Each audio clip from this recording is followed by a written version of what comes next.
तो आज का मेन जो है टॉपिक हमारा डिस्कशन का वो है एनालॉग इनपुट मॉड्यूल। तो ये एनालॉग इनपुट मॉड्यूल्स क्या होता है, इसका क्या फंक्शनिंग है, इसके इंटरनल सर्किटरीज क्या है, ये कैसे काम करता है और प्रोडक्शन क्या क्या है, ये सब चीज़ें हम लोग आज देखेंगे। तो एक मैं पहले बता लेता हूँ शुरू करने के पहले, डिटेल में जाने से पहले एनालॉग इनपुट्स जैसे आपके कुछ भी फील्ड से कोई 4 to 20 मिलियंस जैसे आ रहा है, या फिर कुछ भी वोल्टेज सिग्नल आ रहा है, ठीक है, प्लस माइनस या फिर 20 वोल्ट्स, 5 वोल्ट्स, 10 वोल्ट्स, कुछ भी सिग्नल्स जो फील्ड से आ रहे हैं, वो सारे सिग्नल्स को ये मॉड्यूल चीज को कोई डिजायर्ड फंक्शन को ऑपरेट करने के लिए, ठीक है। तो पहले हम लोग देखेंगे what is analog input. Analog values are continuous values. ये जो वैल्यूज होते हैं ना, ये जो फील्ड के जो भी वैल्यूज होते हैं, जैसे टेम्परेचर हो गया, प्रेशर हो गया, आपका लेवल हो गया, आपका फ्लो हो गया, ये सारे जो है ये सब एनालॉग रॉ वैल्यू है। और ये जो एनालॉग वैल्यूज है ये सारे कंटिन्यूअस वैल्यू है, ठीक है।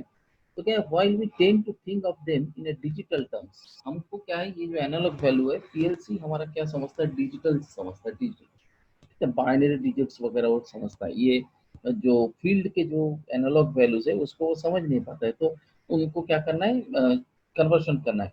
At some point we have to convert them from continuous world into our digital world. तो ये जो कंटिन्यूअस वैल्यूज है इसको हमको कुछ डिजिटल वैल्यूज में कन्वर्ट करना है, तो इसको कन्वर्शन कैसे करेंगे, and this is where PLC analog inputs कम।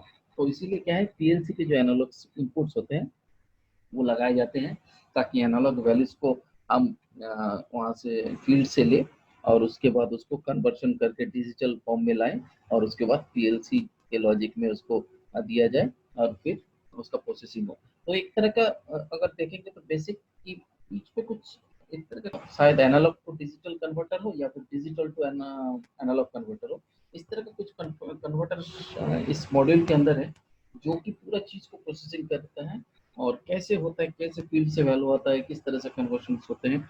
आज मैं थोड़ा उसका बेसिक्स बताऊंगा, और नेक्स्ट लेक्चर में हम पूरा डिटेल प्रोसेसिंग बताएंगे कि एक ट्रांसमीटर के वैल्यू किस तरह से जैसे 12 वोल्ट का सिग्नल आ रहा है तो किस तरह से एनालॉग इनपुट मॉड्यूल में आया, और उसके बाद वो बाइनरी फॉर्म्स मतलब 01 01 01, मतलब जैसे 12 वोल्ट को कैसे 01 01 में तोड़ना है, वो पीएलसी में गया, और पीएलसी फिर उसको कैसे लॉजिक में उसको एग्जीक्यूट किया। ये जो बहुत बड़ा टॉपिक है, आज मैं इसका पहला पार्ट लेकर आया हूँ। नेक्स्ट क्लास में मेरा जो डिटेलिंग नेक्स्ट पार्ट होगा, फील्ड कोई भी इंस्ट्रूमेंट को एक सिग्नल किस तरह से आ रहा है, 4 to 20 मिलियन पेयर से जो 12 मिलियन पेयर आ रहा है, तो उसको किस तरह से आगे प्रोसेसिंग करता है, और फाइनली एक डिजायर आउटपुट जनरेट होता है, या फिर कोई एक फाइनल कंट्रोल एलिमेंट ऑपरेट होता है, ये किस तरह से होता है, वो मैं अपना नेक्स्ट कमिंग लेक्चर में बताऊंगा।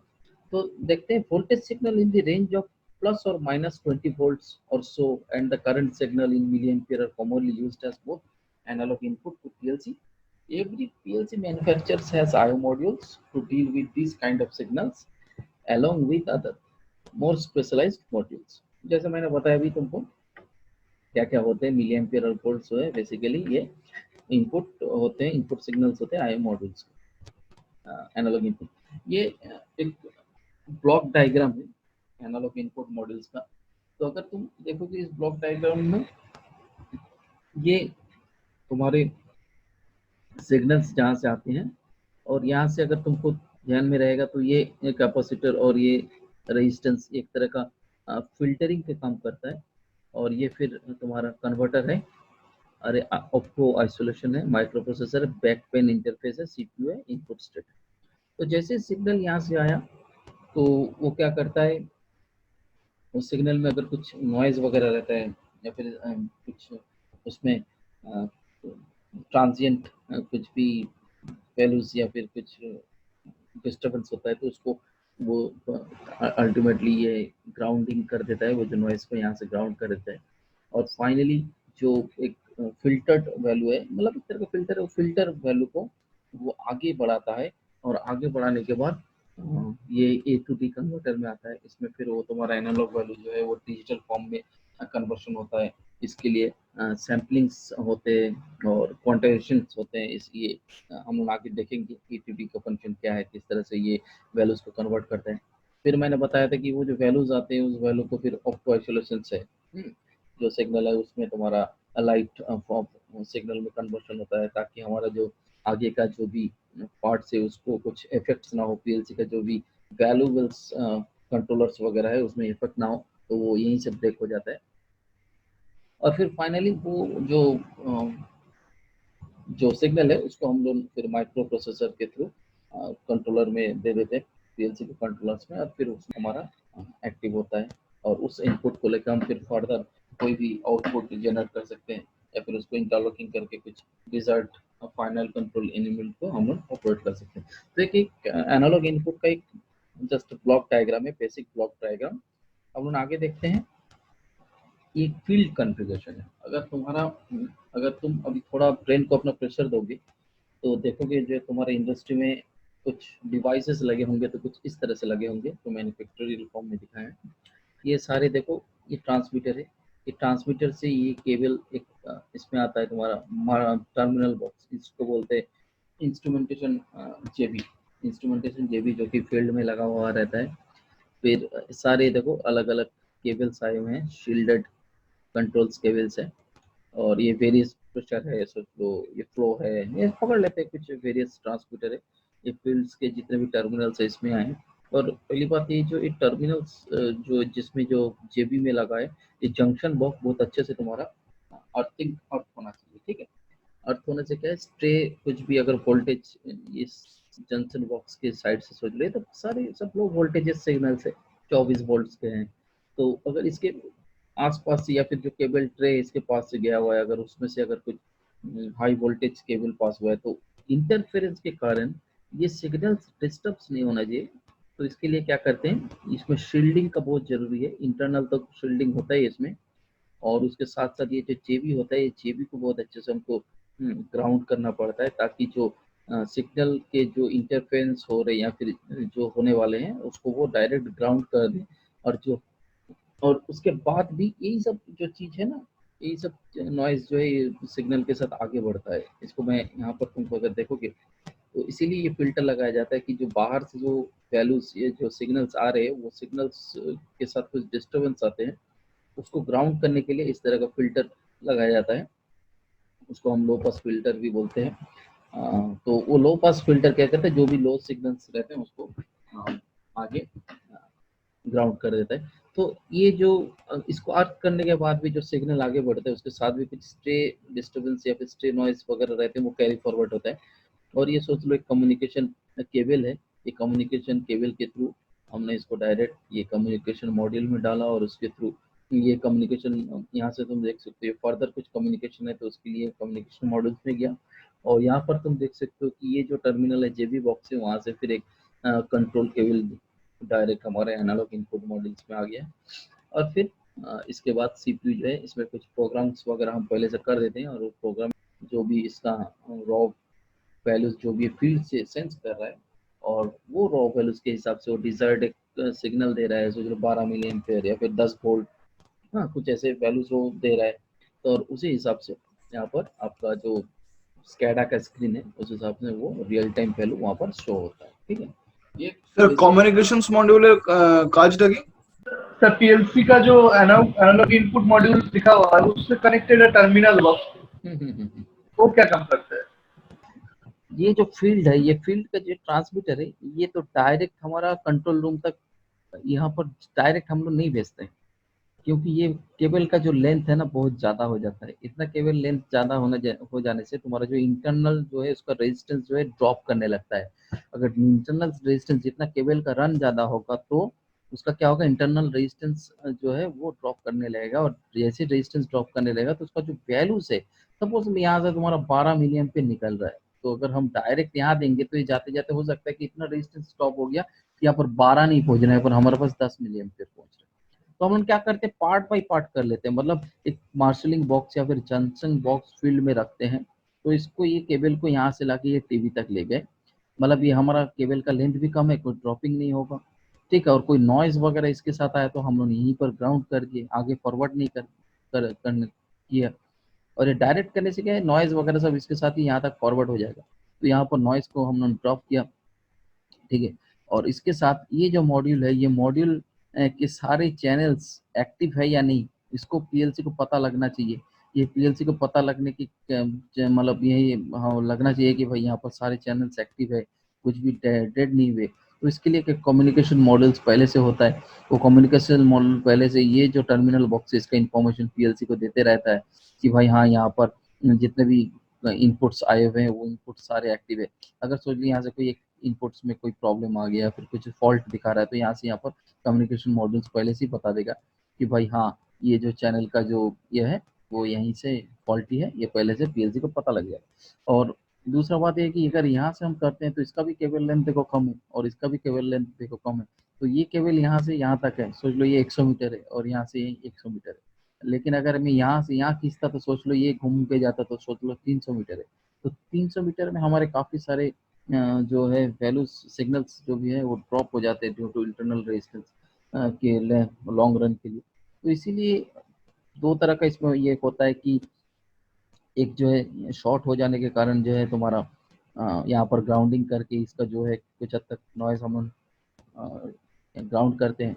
और ये टर्मिनल बॉक्स एक्टिव है या फिर इसका क्या स्टेटस है ये जानने के लिए एडवांस हम एक कम्युनिकेशन के मॉडल्स के थ्रू पहले से इसको इन्फॉर्मेशन देते हैं।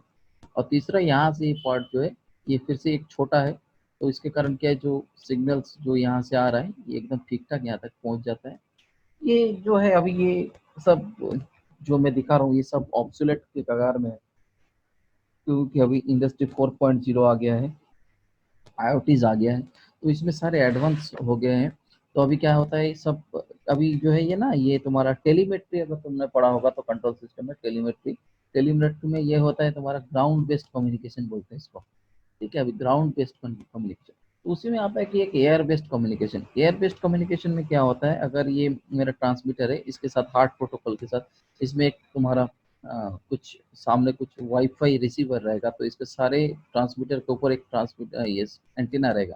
तो ये सारे एंटीना उस रिसीवर को मतलब जो भी वैल्यूज है ये यहाँ पर ये रिसीव करेंगे बल्क में और फिर इंडिविजुअली ये पीएलसी को डिस्ट्रीब्यूट कर देंगे, सेंड कर देंगे। तो उस हिसाब से हम ये वायरलेस कम्युनिकेशन के थ्रू हम लोग क्या करते हैं उसको रियल टाइम जो वैल्यूज प्रोसेस के हैं उसको हम देख सकते हैं। तो ये और भी एडवांस है या ये अभी आ रहा है या फिर कुछ कुछ ऐसे फैक्ट्रीज है कुछ कुछ इंडस्ट्री जिसको इम्प्लीमेंट कर चुका है।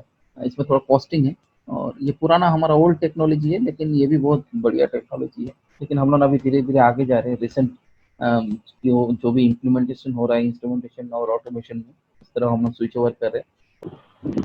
तो अब देखेंगे सिग्नल वैल्यूज। सिग्नल वैल्यूज क्या क्या होते हैं, जैसे ये पीएलसी मॉड्यूल बोर्ड है तो इसमें जैसे एनालॉग सिग्नल्स अगर आते हैं तो सेंसर इनपुट्स तुम्हारा आरटीडी थर्मोकपल्स गैस एनालाइजर का जो भी इनपुट्स है।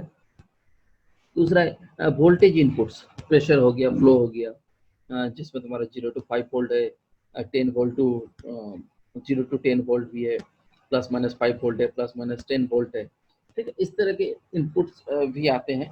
और फिर हो गया तुम्हारा करंट इनपुट का जो कम्युनिकेशन है वो 0 to 20 मिली एम्पियर या फिर 4 to 20 मिली एम्पियर्स, ये जितने भी एनालॉग सिग्नल्स है वो आते रहते हैं as a analog input PLC में।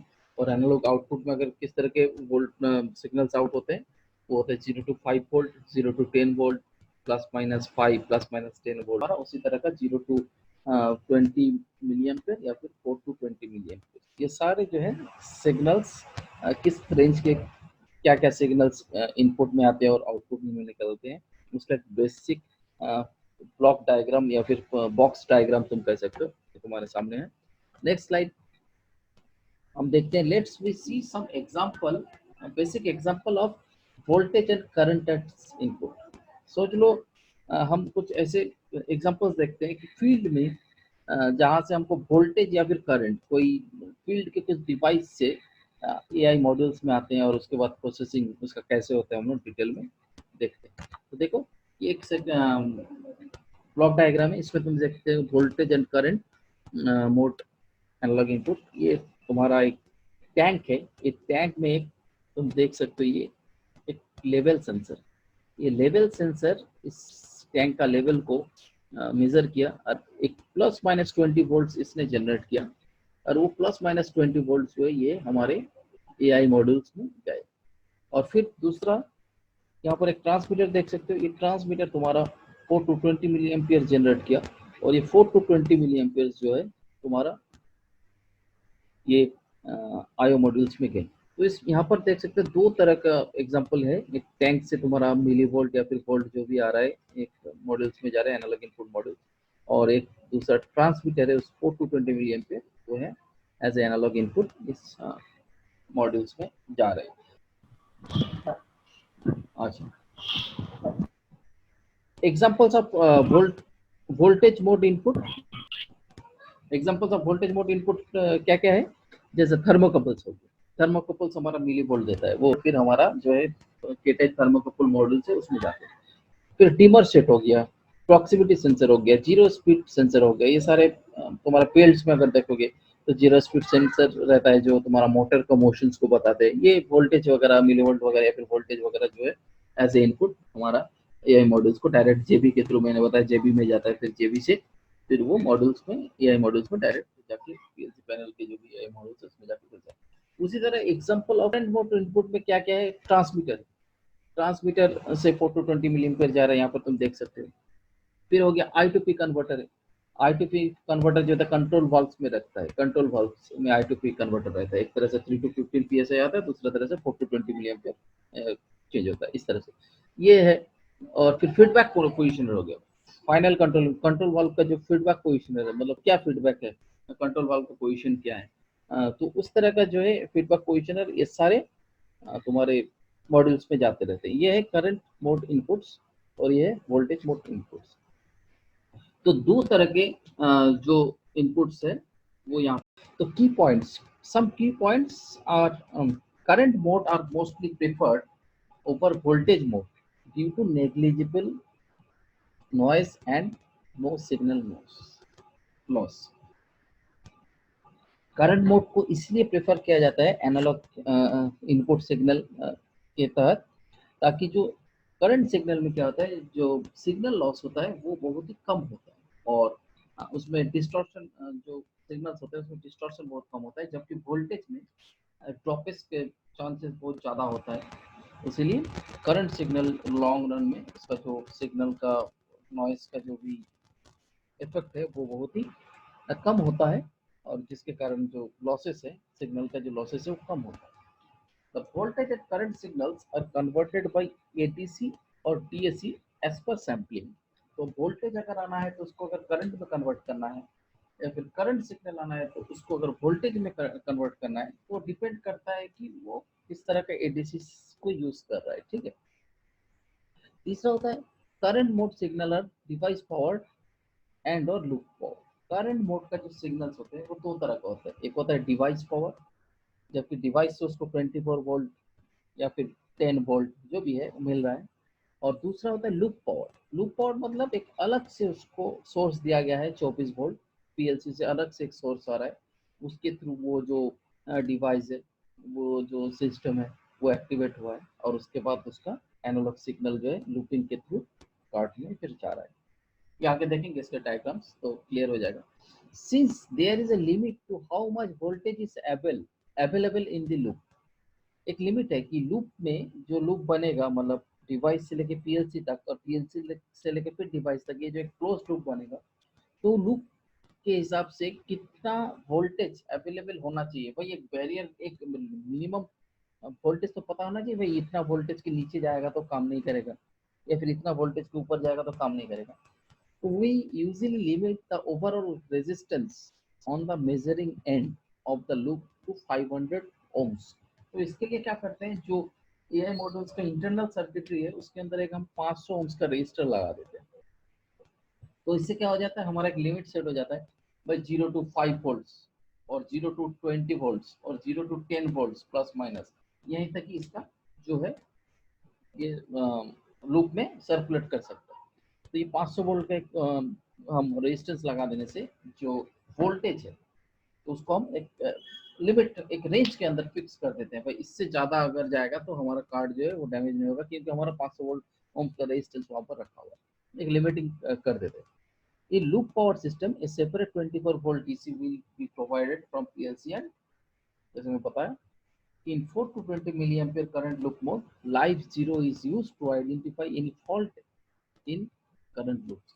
और जैसे कि हमने बताया कि वोल्टेज मोड से करंट मोड में अगर 4 to 20 मिलीएम्पियर हम यूज करेंगे तो लाइव जीरो और डेड जीरो दो तरह का होता है। तो लाइव जीरो से हमको पता चल जाएगा कि लाइव में कुछ फॉल्ट है या नहीं। अगर सोच लो हमारा 0 मिली एम्पियर रहता है तो 0 मिली एम्पियर में हमको पता नहीं चलता कि एक्चुअली क्या वैल्यू है, इनिशियल वैल्यू स्टार्ट वैल्यू क्या है, 0 है ना 1 है ना 2। अगर 4 मिली एम्पियर हम उसको शिफ्ट कर देगा, सोच लो 0 का जो वैल्यू है, कोई सिग्नल जाने का जो स्टार्ट वैल्यू अगर 4 हो गया तो इसका मतलब हमें पता चलेगा कि 4 मिली एम्पियर जब है तो वैल्यू जो है, सिग्नल वैल्यू जो है 0। और सोच लो 4 मिलियन से ऊपर जैसे ही बढ़ता जाएगा इसका मतलब हमारा जो सिग्नल वैल्यू है बढ़ रहा है। और अगर 4 मिलियन से कम हो गया तो मतलब वो चीज एक्टिव नहीं है, दैट इज इनएक्टिव।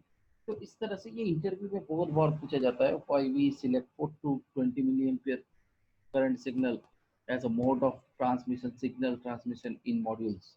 हाँ, तो इसका आंसर यही होता है कि to identify between live zero and dead zero. बहुत ही सिंपल है। इसको बहुत सारे इंटरव्यूज में पूछते हैं इंटरव्यूअर कि देखते हैं कि जो बंदे हैं उनको पता है या नहीं। ठीक है, तो ये देखो एक दो तरह का यहाँ पर डायग्राम है, एक है डिवाइस पावर और दूसरा है लूप पावर। इस डिवाइस पावर में अगर तुम देखोगे ट्रांसमीटर से एक प्लस माइनस यहाँ पर इसको पावर अप किया गया है एक अलग 24 वोल्ट से। ये अगर टू वेयर सिस्टम है तो टू वेयर सिस्टम में जिस वेयर से अगर तुम्हारा वोल्टेज जाएगा उसी वेयर से तुम्हारा करंट वापस आएगा, मतलब वोल्टेज और current are in this two wires. तो यहाँ से तुम्हारा 24 वोल्ट यहाँ पर आया और इसके अंदर फिर तुम्हारा कन्वर्टर है, वीआई कन्वर्टर है। तो वो जो वैल्यूज है वो प्रोसेस वैल्यू जो है उसको लिया। सपोज यहाँ से कुछ प्रोसेस वैल्यू उसने सेंस किया, यहाँ पर एक डायफ्राम है तो सोच लो प्रेशर को सेंस किया। ठीक है, और वो प्रेशर को सेंस करने के बाद यहाँ पर दो डाइलेक्ट्रिक कैपेसिटर्स है या फिर बोलो तुम कुछ डायफ्राम्स है, जिसके कारण डायफ्राम्स के बढ़ने और कमने से एलंगेट और डिफॉर्मेशन के कारण हो सकता है कि यहाँ पर अंदर में कुछ रेजिस्टेंस टाइप का है या फिर कुछ पीजो इलेक्ट्रिक क्रिस्टल है, जिसके कारण जो है ये जो मैकेनिकल मूवमेंट है डायफ्राम का वो सोच लो कोई इलेक्ट्रिकल सिंबल्स में सिग्नल्स में चेंज हो गया और फिर वो इलेक्ट्रिकल सिग्नल जो है फर्दर तुम्हारा कन्वर्टर के थ्रू इसमें 4 टू 20 मिली एम्पियर में ये हो गया। ठीक है, अब ये जो 4 टू 20 मिली एम्पियर सिग्नल ये 24 वोल्ट तुम्हारा आ रहा है। ठीक है, ये 4 टू 20 मिली एम्पियर सिग्नल तुम्हारा चला गया एआई मॉड्यूल में और एआई मॉड्यूल में आने के बाद पूरा प्रोसेसिंग होने के बाद फिर ये सिग्नल यहाँ से फिर से इसी से वापस आया। ठीक है, तो ये टू वेयर सिस्टम में जो है तुम्हारा वोल्टेज और करंट एक ही दो वेयर में फ्लो करता है। और इसमें अगर तुम देखोगे तो ये तुम्हारा लूप पावर्ड है, इसमें से तुम्हारा यहाँ से सिग्नल आ रहा है और इसके कारण ये देखो तुम्हारा पीएलसी से एक अलग सा 24 वोल्ट जो है इसमें से लूप पावर में ये डिवाइस को दिया गया है। ठीक है, तो यहाँ से तुम्हारा जो भी रॉ वैल्यू सेंस कर रहा है यहाँ से ये 4 टू 20 मिली एम्पियर ये तुम्हारा सेंस कर रहा है, जो भी इसका आउटपुट निकल रहा है इस सेंसर से, ये ट्रांसमीटर से, फिर ये ट्रांसमीटर में गया। ट्रांसमीटर में जाने के बाद सपोज यहाँ पर 500 ओम्स का हमने रेजिस्टेंस लगा के रखा है यहाँ पर जैसे दिख रहा है। तो इस केस में आने के बाद इस केस में देखो एक चीज दिखाया कि इसमें 500 ओम्स नहीं लगाया है लेकिन इस पे 500 ओम्स लगाया हुआ है, इसलिए क्योंकि इसमें जो वोल्टेज है वो वोल्टेज को हमको लिमिटिंग करना है क्योंकि ये अदर सोर्स से आ रहा है। लेकिन ये जो है डेडिकेटेड पावर सप्लाई है, इसको मालूम है कि यहाँ से 24 वोल्ट ही जाएगा, लेकिन इसमें कुछ डेडिकेटेड नहीं दिया है। हो सकता है कि 24 वोल्ट से ज्यादा अगर बाई चांस आ गया तो हो सकता है हमारा ये आइदर ये या फिर ये दोनों में से कोई डैमेज हो सकता है। तो उसने उस तरह से कैलकुलेशन करके 500 ओम्स का रेजिस्टेंस इसमें लगाया है, जबकि इसमें नहीं है क्योंकि इसको मालूम है कि यहाँ से हमको एकदम कांस्टेंट 24 वोल्ट डीसी निकलेगा। तो 24 वोल्ट डीसी हमारा इस पीएलसी में ये सॉरी ये ट्रांसमीटर में गया और फिर यहाँ पर एक्साइटेशन के तौर से ये ट्रांसमीटर में गया और फिर यहाँ से रॉ वैल्यू सेंस किया और फिर कन्वर्शन हुआ, होने के बाद ये सिग्नल फिर इसमें से जाता है और फिर इसमें से होके इस तरह से फ्लो कर लेता है। ठीक है, ये तुम्हारा लूप पावर है और ये सेल्फ पावर है। हम नेक्स्ट स्लाइड देखते हैं। How analog signal conversion take place in PLC system. अब है कि एनालॉग सिग्नल जो है वो पीएलसी सिस्टम में किस तरह से कन्वर्ट होता है। ठीक है, उसको थोड़ा देख लेते हैं हम जल्दी से। तो इसके लिए कुछ की टर्म्स होते हैं, जैसे है सैम्पलिंग, ये तुमको बहुत जानना जरूरी है। सैम्पलिंग हो गया, और फिर तुम्हारा हो गया कंटिन्यूस सिग्नल हो गया, डिसकंटिन्यूस डिस्क्रीट सिग्नल हो गया, टाइम बाउंड हो गया, एनकोडिंग हो गया, और फिर क्वांटाइजेशन हो गया, रिजोल्यूशन, एम्पलीट्यूड और एडीसी और डीएसी। ये कुछ तुम्हारे टर्म्स है, की टर्म्स है जो कि तुमको जानना चाहिए। तो हमको पहले थोड़ा देख लेते हैं कि सैम्पलिंग क्या है। It is the process by which a continuous analog signal, सोच ले कोई कंटीन्यूअस वोल्टेज, एम्पलीट्यूड या फिर फ्रीक्वेंसी, फेज या फिर करंट, कोई भी सिग्नल हमारा फील्ड से आ रहा है, can be represented in digital version. उसको डिजिटल वर्जन में हम लोग रिप्रेजेंट करेंगे in the form of samples और डिस्क्रीट पॉइंट्स। सोच लो यहाँ से एक साइन वेव्स आ रहा है, तो वो एआई मॉड्यूल्स में जाने के बाद डिस्क्रीट में हो गया, पार्ट बाय पार्ट हो गया। हाँ, इस तरह से पार्ट बाय पार्ट हो गया, तो इस तरह से रिप्रेजेंट करेंगे। ठीक है, तो इसमें क्या होगा, इसमें होगा क्या, analog signal are continuous in time but different in voltage level for different period of signals. ये जो एनालॉग सिग्नल्स हमको सैम्पलिंग करने का क्यों जरूरत होता है, इसलिए जरूरत होता है क्योंकि एनालॉग सिग्नल्स जो भी आते हैं, सोच लो जैसे मैंने बताया, प्रेशर, वोल्टेज, फ्रिक्वेंसी, ये सारे क्या है, कंटिन्यूअस होते हैं। कंटिन्यूअस हमको वैल्यू मिलते रहता है फील्ड से, मतलब कंटिन्यूअस विथ टाइम, टाइम के साथ कंटिन्यूटी इसका रहता है। लेकिन इसका जो है ना वोल्टेज लेवल है ना, हर एक इंटरवल में इसका वोल्टेज लेवल वेरी करता है। इसके कारण वो जो एनालॉग सिग्नल है वो एआई मॉड्यूल ठीक से उसको रीड या फिर चैनलाइज नहीं कर पाता है। तो इसके लिए वो जो सिग्नल है उसको हमको कन्वर्ट करना पड़ता है। ठीक है, the amplitude keep on changing with respect to time, मतलब ये जो सिग्नल के जो एम्पलीट्यूड है वो keep on changing to overcome this effect. मतलब ये जो चीज है इसको ओवरकम करने के लिए हमको सैम्पलिंग का बहुत जरूरी होता है। और इस सैम्पलिंग के बाद जो कंटिन्यूअस एनालॉग सिग्नल है वो डिस्क्रीट में चेंज हो जाता है। ठीक है, कंटिन्यूअस सिग्नल तुमको मालूम है, it is a function of time and amplitude. Continuous discrete होता है, it is a sampling form of continuous time signal consist of a sequence of quantities. Discrete होता है मतलब जो कंटिन्यूअस सिग्नल आया उसको पार्ट बाय करके तोड़ के दिया। ठीक है, और इसके बाद टाइम बाउंड और time limited, with in time के अंदर कितने हमारे सैंपल्स आए। एनकोडिंग मतलब जो सिग्नल आए उसको एनकोडिंग करना, मतलब बाइनरी फॉर्म में लेके जाना है। ठीक है, फिर आता है क्वांटाइजेशन। क्वांटाइजेशन होता है क्या है, it is a process of replacing analog samples with approximate value taken from a finite set of allowed set. Resolution, ये बहुत ही एक इंपॉर्टेंट फैक्टर है। It is the ratio between the maximum signal measured to the smallest part that can be resolve. और इसको कह सकते हैं, it is the spacing between samples of the frequency domain. Resolution उसको कहते हैं जो तुम्हारा स्पेसिंग होता है, मतलब फ्रीक्वेंसी डोमेन में जो भी जो सिग्नल आया हो। जैसे मैं तुमको अगर दिखाऊंगा, ये देखो, ये जो है ना, इसमें ये जो इसके और इसके बीच में जो स्पेसिंग है, इसको तुम रिजोल्यूशन बोल सकते हो। ठीक है, ये डायग्राम से तुमको क्लियर होगा कि ये एक एनालॉग सिग्नल है। एनालॉग सिग्नल मतलब प्रेशर बोलो, वोल्टेज बोलो, एम्पलीट्यूड बोलो, ये आया। आने के बाद कंटिन्यूअस इन टाइम और एम्पलीट्यूड देखो, दोनों का कंटिन्यूटी अच्छा है। और उसके बाद इसके बाद एडीसी में आया और फिर ये आउटपुट हो गया। उसी तरह से डिजिटल सिग्नल सोच लो आया है, डिजिटल सिग्नल इस तरह से है, डिस्क्रीट इन टाइम और डिस्क्रीट इन एम्पलीट्यूड प्रोसेसर में आया, फिर ये एनालॉग होकर निकल गया। ठीक है, ये एनालॉग सिग्नल आया, ये डिजिटल में निकल गया, और ये डिजिटल सिग्नल आया और फिर एनालॉग में निकल गया। यही करता है हमारा आईओ मॉड्यूल्स के अंदर जो एडीसी कार्ड रहते हैं।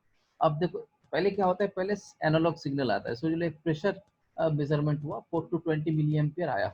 तो 4 to 20 मिली एम्पियर जैसे एआई मॉड्यूल्स में आया, तो उसने क्या किया, उसके अंदर कन्वर्टर है एडीसी कार्ड। अगर तुम पहले देखोगे मेरा पहले वाला डायग्राम, ये जैसे ही आया सिग्नल, ये फिल्टर विल्टर हो गया, सब नॉइज वगैरह हट गया। सबसे पहले देखो एडीसी में आया, मतलब A to analog to digital converter. अभी से ये जो सिग्नल हमारे फील्ड से आ रहा है, ये सोच लो इस तरह का सिग्नल, ये सिग्नल को पहले सैम्पलिंग कर लिया। सैम्पलिंग मैंने बताया तुम्हारा, जो भी कंटिन्यूअस टाइम और एम्पलीट्यूड है उसको क्या करना है, उसको डिस्क्रीट पार्ट में धीरे धीरे छोटे छोटे टुकड़े में उसको कर देना है। सैम्पलिंग करना है मतलब उसको छोटे छोटे पार्ट बाई पार्ट में कर लिया। ये सैम्पलिंग होने के बाद इसको फिर आगे प्रोसेस किया जाता है।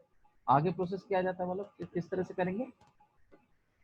During the sampling the signal is quantized and encoded, और उसके बाद ये सिग्नल को क्वांटाइज किया जाता है। क्वांटाइज मतलब छोटे छोटे पार्ट में इसको देख लिया जाता है। जैसे यहाँ पर देखो, ये इसका एक लेवल है, ये इसका एक लेवल है, ये इसका लेवल है।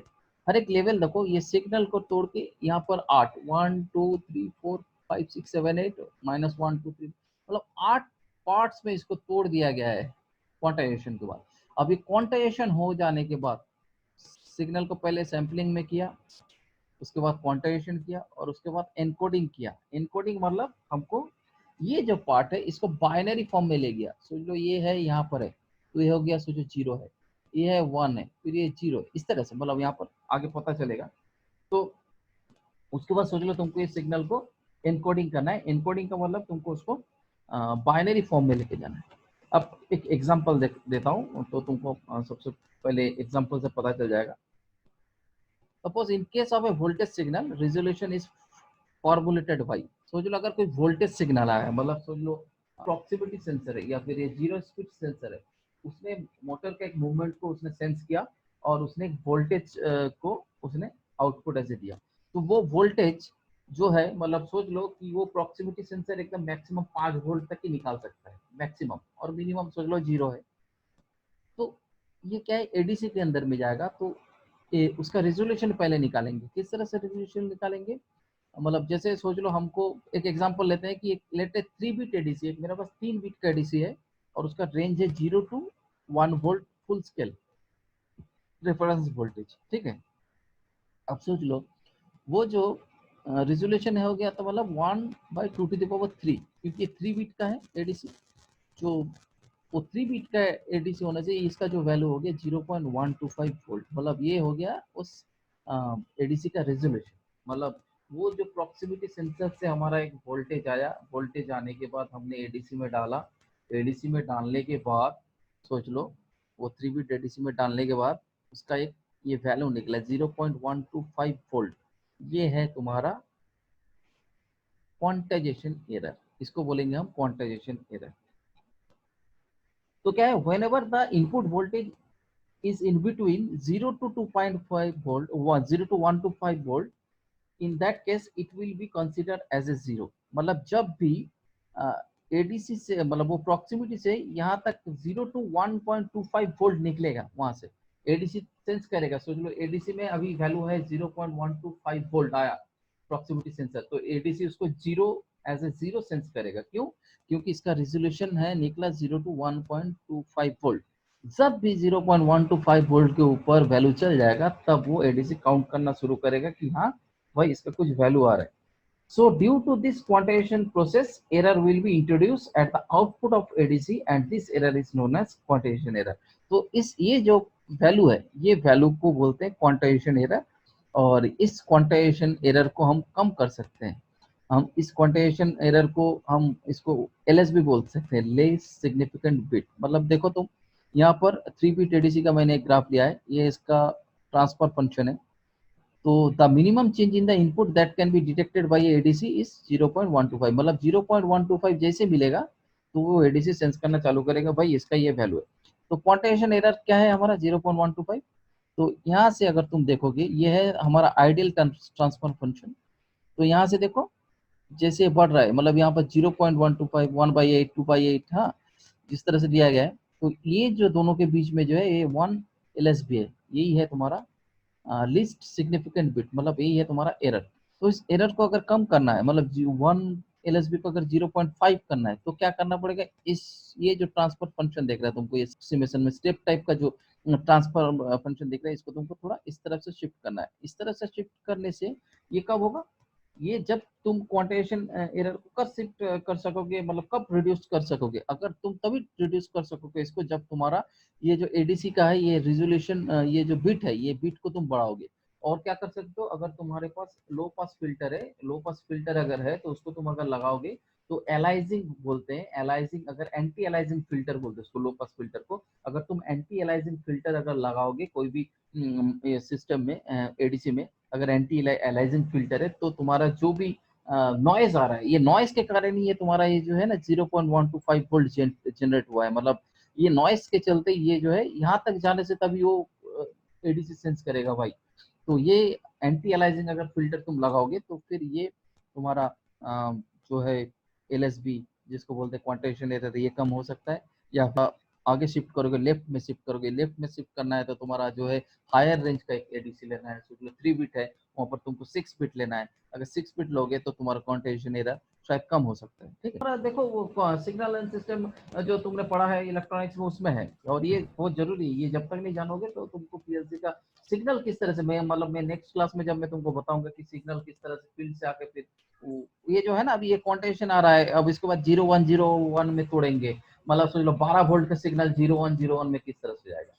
तो फिर उसके बाद क्या होता है, सोच लो तो एक सिग्नल आ रहा है during the sampling the signal is quantized and encoded, but in reality ADC will take some time for sample. अभी क्या है, एडीसी क्या है रियली ना, सोच लो एक कंटिन्यूअस सिग्नल आ रहा है, मतलब तुम्हारा प्रॉक्सिमिटी सेंसर से कंटिन्यूअस, जैसे तुम्हारा एक मोटर घूम रहा है और वो कंटिन्यूअस सेंस कर रहा है कि हाँ मोटर इज रोटेटिंग, और सपोज सोच लो एक 12 वोल्ट उसका आउटपुट से जनरेट हो रहा है, तो एक कंटिन्यूअस सिग्नल एक जाते रहता है। लेकिन एक्चुअली में एडीसी क्या करते हैं, कंटिन्यूअस सिग्नल को मतलब इतना कंटिन्यूअस तरीके से वो नहीं ले पाता है, तो क्या करता है वो, क्या करते हैं जो कंटिन्यूअस सिग्नल आ रहा है तो उसका जो लास्ट जो बिट है, जो लास्ट लास्ट सिग्नल है उसको उससे लेता है और फिर होल्ड कर देता है। होल्ड करने के बाद क्या करता है, अपना काम प्रोसेसिंग करता है, और फिर जब नेक्स्ट बीट आता है, नेक्स्ट सैंपल आता है, तो उसको फिर लेता है, फिर पिछले वालों को रिलीज करता है। तो इसके लिए क्या होता है, सैंपल एंड होल्ड सर्किट हमारे सिस्टम में इंट्रोड्यूस किया जाता है। एडीसी में सैंपल एंड होल्ड सर्किट जब तक हम इंट्रोड्यूस नहीं करेंगे तब तक ये प्रोसेस आगे नहीं बढ़ेगा। तो यहाँ पर तुम देख सकते हो कि ये एनालॉग सिग्नल आया, सोच लो यहाँ से 5 वोल्ट यहाँ से आया, फिर उसके बाद हमने सैम्पलिंग किया और उसके बाद क्वांटनाइज किया, क्वांटनाइज करने के बाद उसके बाद हमने उसको एंटी अलाइजिंग फिल्टर लगाया, और उसका जो है क्वांटाइजेशन इफेक्ट, उसका जो भी जीरो एरर वगैरह है उसको सब मिनिमाइज किया जितना हो सके, जितना क्वांटाइजेशन एरर कम होगा उतना बढ़िया आउटपुट मिलेगा। और उसके बाद फाइनली हमने इसको इनकोडिंग किया, इनकोडिंग करने के बाद ये आया 0101 मतलब तुम सोचो 5 वोल्ट जो आ रहा है एनालॉग रॉ वैल्यू से, 5 वोल्ट यहाँ पर 0101 में जाके पीएलसी का सिस्टम में हमारा आ रहा है। पीएलसी को यही वैल्यू मालूम है, पीएलसी को 5 वोल्ट 10 वोल्ट नहीं मालूम एनालॉग वैल्यू, पीएलसी जो है ये डिजिटल वैल्यू समझता है। तो एडीसी क्या करता है, ये डिजिटल वैल्यू पीएलसी में देता है और उसके बाद पीएलसी अपना प्रोसेसिंग करता है। हम लोग अपना नेक्स्ट लेक्चर में देखेंगे कि किस तरह से वो हो रहा है, फील्ड से किस तरह से आ रहा है, ये डिजिटल वैल्यू में किस तरह से टूट रहा है, और किस तरह से क्या फॉर्मूला लगे हुए हैं, सारे बहुत ही इंटरेस्टिंग अभी और टॉपिक्स बाकी है जो हमारे नेक्स्ट लेक्चर्स में आएंगे। और उससे पहले ये देख लो क्या कितने कितने टाइप के एडीसी होते हैं। एडीसी होते हैं तुम्हारे flash type ADC, dual space ADC, sigma delta ADC, R2R ladder ADC, successive approximation register ADC. ये सारे टाइप्स के, इतने टाइप के एडीसीज होते हैं। अगर तुम एडीसी या फिर तो थोड़ा तुम्हारा सिग्नल एंड सिस्टम या फिर एनालॉग इलेक्ट्रॉनिक्स का अगर किताब खोलोगे, बीएल थेरेजा वगैरह जो अगर किताब तुम्हारे पास है, तो अगर उसको देखोगे तो तुमको ये सारे एडीसीज और सारे जितने भी जो मैं सिग्नल एंड सिस्टम के जितने भी बताया हूँ अभी, वो थोड़ा अगर रिकॉल कर लोगे तो तुमको पता चल जाएगा। बेसिकली इसको लेकर हम लोग अपना नेक्स्ट लेक्चर में आगे जाएंगे, ठीक है। तो अब यहाँ पर मैं एक क्वेश्चन पूछता हूँ कि तुम लोगों को, कि हमारा पीएलसी सिस्टम में कौन सा किस टाइप का एडीसी यूज हो जाता है, होता है। ये इंटरव्यू में कभी कभार इंटरव्यूअर पूछ लेते हैं, जो तेज इंटरव्यूअर होते हैं जिनको बहुत ज्यादा डेप्थ नॉलेज होता है पीएलसी और इंस्ट्रूमेंटेशन के बंदे जिन्होंने होते हैं, उनको जो ज्यादा डेप्थ में जिसको नॉलेज होता है, कभी कभी पूछ लेता है इंटरव्यू में कि अगर बोलो कि भाई इस इतने सारे तुमने एडीसी दिखाया कि आईओ मॉड्यूल्स में किस तरह की एडीसी यूज होते हैं, तो उसके लिए तुम्हारा हम बोलेंगे, यहाँ पर देखते हैं उसका आंसर, यहाँ पर है देखो इंटरव्यू क्वेश्चन है। Which type of ADC are used in most of the AI modules of PLC system? MGM steel Cuttack 2015 में पूछा गया था। तो देखो successive approximation register, successive approximation register जो है इस तरह के एडीसीज यूज होते हैं बेसिकली। और क्यों, it has 5 MSPS sampling rate, काफी ज्यादा है, and up to 8 to 8 bit resolution, ठीक है, 8 से लेके 18 बिट रेजोल्यूशन। मैंने बोला कि जितना तुम्हारा बिट्स ज्यादा होंगे उतना क्वांटिटेशन एरर कम होगा, ठीक है। और दूसरा क्वेश्चन है, अगर यहाँ पर देखोगे, how analog signal are sampled in AI module, Ruchi Soya Haldia 2014 में ये क्वेश्चन पूछा गया था। तो उसका आंसर यही है, with the help of ADC the signal get quantized and then encoded to binary as per the maximum resolution provided.